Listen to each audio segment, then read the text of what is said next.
Hello and welcome back to my channel. In this video, we'll be discussing tips for the removal and replacement of the Vapor Canister Vent Valve on this 2025 Chevy Tahoe with the 5.3 liter engine. If you find my tips to be helpful, please like, subscribe, and comment. Now let's get started. Symptoms associated with a faulty vapor canister vent valve include rough idle, decreased fuel economy, hard shift, poor acceleration, and a check engine light with trouble codes P0440 through P0447. So you might ask, what does this part do? Well, it controls the flow of fuel vapors from the vapor canister to the intake manifold.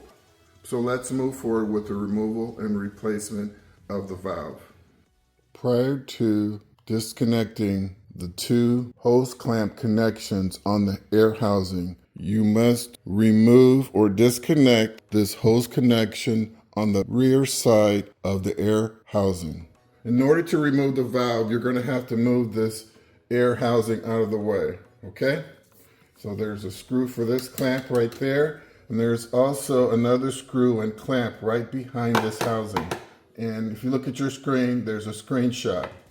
I'm going to give you a warning. Do not attempt to pull like this. This is incorrect. There's a hinge right here, okay? So do not do that. You will break that hinge.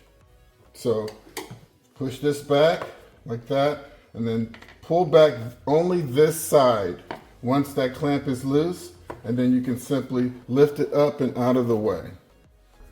And if you look right there in the center of your screen, there is your vapor canister vent valve right there, okay?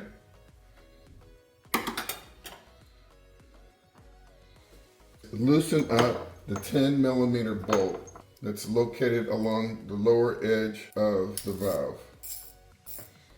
So I've got my 10mm socket, and it's already loosened for demonstration purposes. Okay.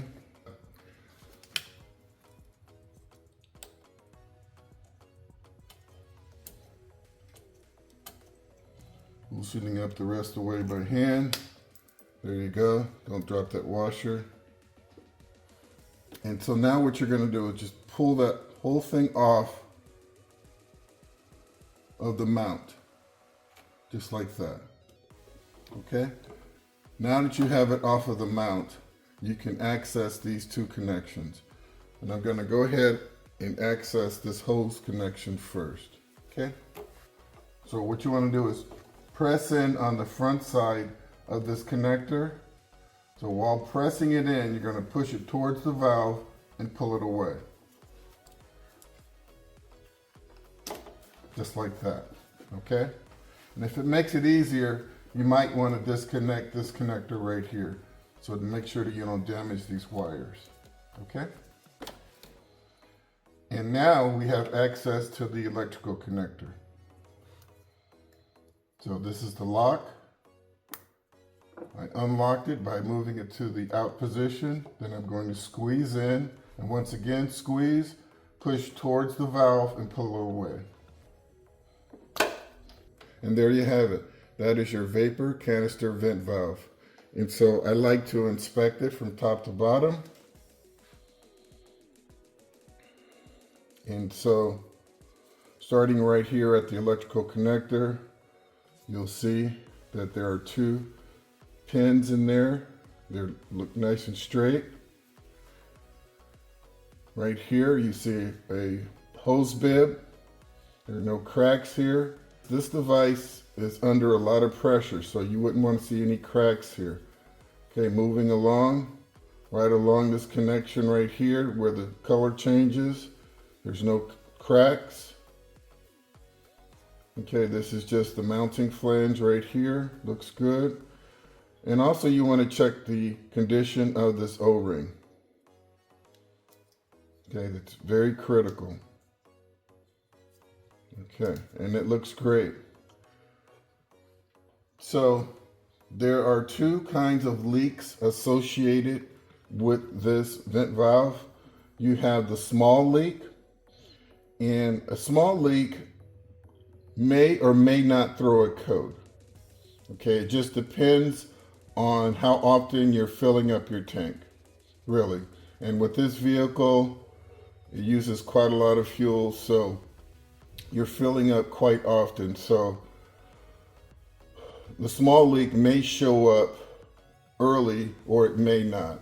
And a lot of people really, they don't see the small leak, and really the check engine light doesn't trigger until it gets to a large leak failure condition.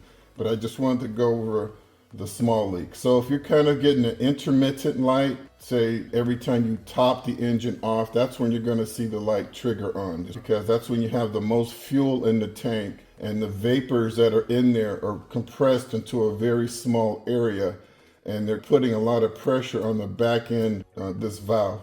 And one way you can test that is by putting a pressure gauge here with a little plastic tube, pressure gauge, pump it up.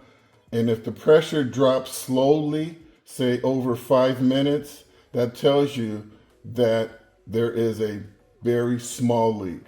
So if I were to put my mouth right here and blow on it really hard, it would hold pressure, and you may say, okay, it doesn't have a leak. Well, that's not a sufficient test to test whether or not it has a slow leak. You actually have to, apply pressure and then watch it over several minutes. Okay, so that's the small leak case. If you have a large leak case, if you were to put your mouth here, blow into it, and air would just blow freely. Okay, and if that were the case, your light would be on all the time. Okay, so even if you filled up the tank, or whether the tank was full or not, the light would just be on all the time. And with that, we're going to go ahead and get this thing reinstalled. This is very easy to fix. I don't see why anyone wouldn't want to attempt a DIY repair for this. These parts typically last between 60 and 90,000 miles, okay? And that's why I'm making this video. So let's just go ahead and get this part reinstalled and move on with the video, okay? Pretty difficult to get this hose bit back in place, but I don't recommend that you put any oil or any type of lubrication here, okay? Because you're gonna degrade that rubber seal, and if you have any sort of leak here, it's going to affect how this thing works. Okay, so just hang in there, slowly push it in. You'll see I'll try different things to kind of get it into place, but it's not just going to slide into place. You're going to have to kind of work it into place, and that's really just one point I want to show you guys. So let's go ahead and get this going.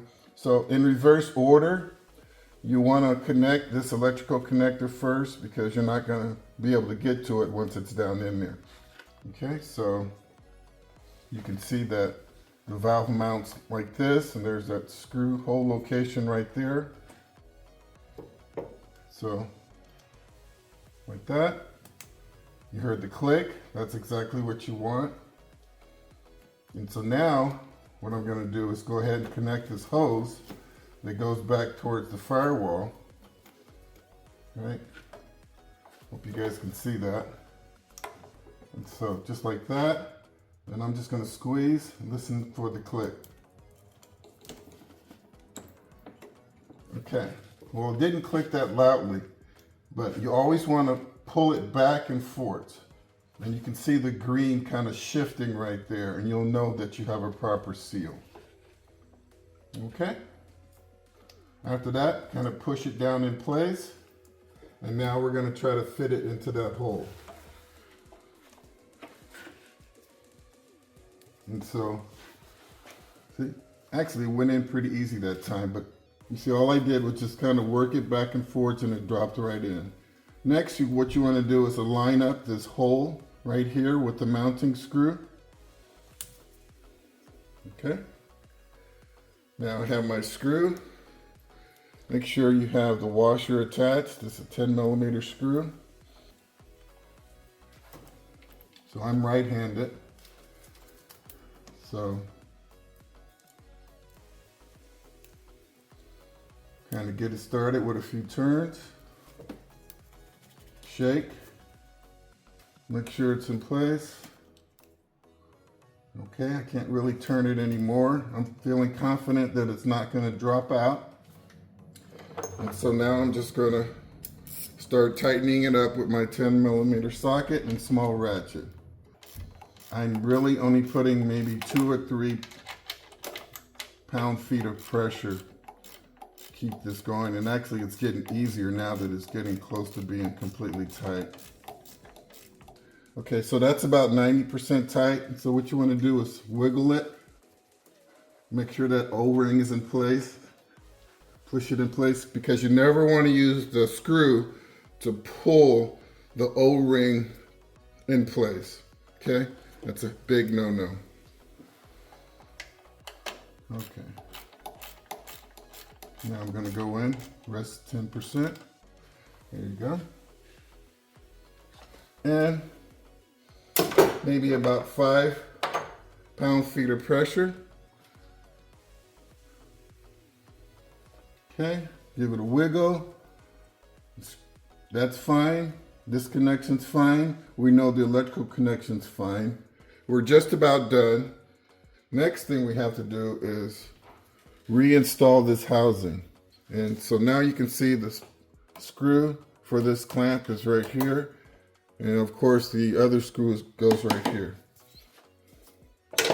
So what you want to do is rotate it down, and you want to make sure that this portion of the housing wraps along here first, okay? Because you don't want to have that fold and then not make a good seal. So I always try to have this part of the housing connect first, or the part of the housing that I can't see. Same thing over here. I'm going to make sure that this part of the housing is mounted first, and then I work on this area that's more easy to see, okay? So I'm going to step to the right. I'm just focusing on the center connection first. Okay, I can see that it's on like that. Now I'm going to squeeze that in. There you go. And it kind of just dropped in place. I can feel it. Now I can work on this. Okay. So first thing I'm going to do is work on this back area.